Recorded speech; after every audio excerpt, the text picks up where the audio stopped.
I've got a massive 80-20 shortcut for you today. Understand this, and you will not have to work as hard. You will not spend as much money. You will not have to wait as long to hit all of your goals.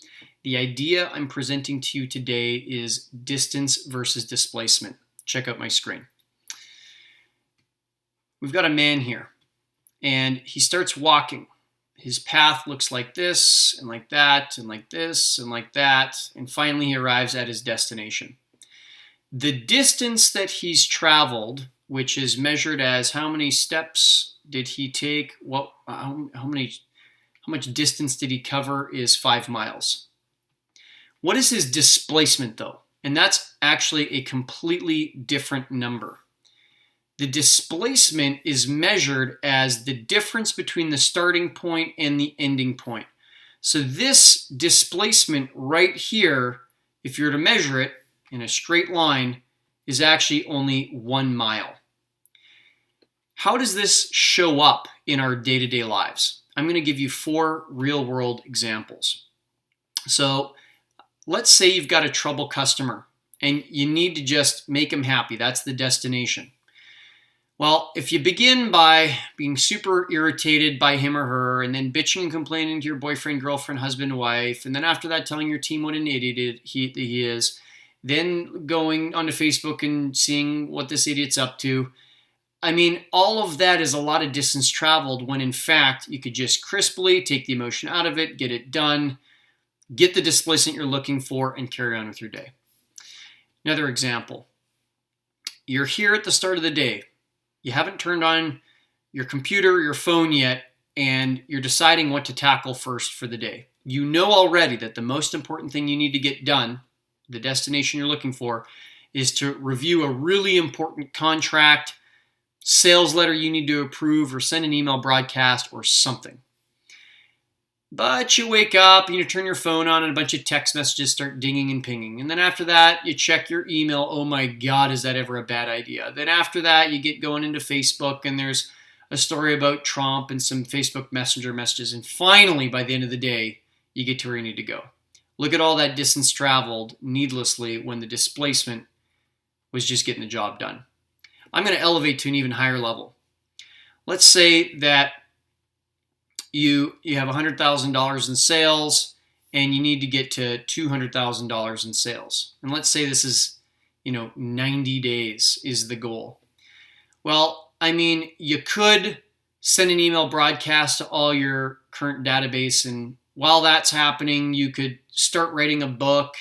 And then after that, text message some of your best customers to see if they'll buy again. After that, start a podcast, and you got 15 things on the go, and it takes the full quarter for you to get any traction on anything, and in the end, you're lucky if you've actually hit your goal. Look at all of that distance traveled when, had you just picked one single goal, and by that I mean one single tactic or strategy, it might have actually only looked like this.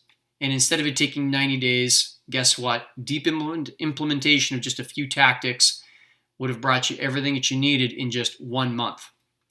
So these are some different ways that we really sabotage ourselves, and why it's so important to know the difference between distance and displacement. When you are tired, it's because you've traveled a ton of distance with not enough displacement.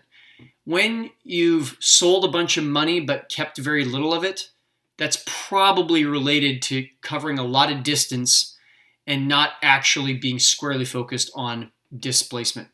When your goals are coming too slowly, again, it comes because you're focused on the input, the effort, the how hard you're working, the distance of things, rather than just elevating, being a CEO, being a business owner, being an engineer or architect instead of an artist, and being intelligent and insightful and get the maximum displacement with the minimum amount of input.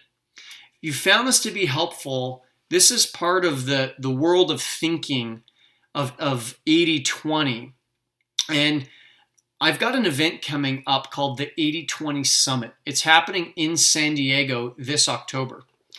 If you've ever heard of Perry Marshall, he wrote this outstanding book on sales and marketing called 80/20 Sales and Marketing. He and I will be teaching back and forth for 2 straight days. Him a lot about sales and marketing, me a lot about operations management and finance. So between the two of us, we're bringing quite a heavy arsenal of different 80/20 tools and ideas to the table. If you're interested to know more, be sure to check out the8020summit.com. That's the8020summit.com, where all the information about tickets and whatnot is located. Thank you so much for watching. Remember, it's not about distance. It's not about the energy and time and money you put in. It's about displacement.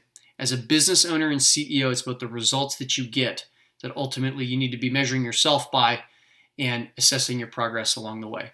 Thanks for watching. Talk to you soon.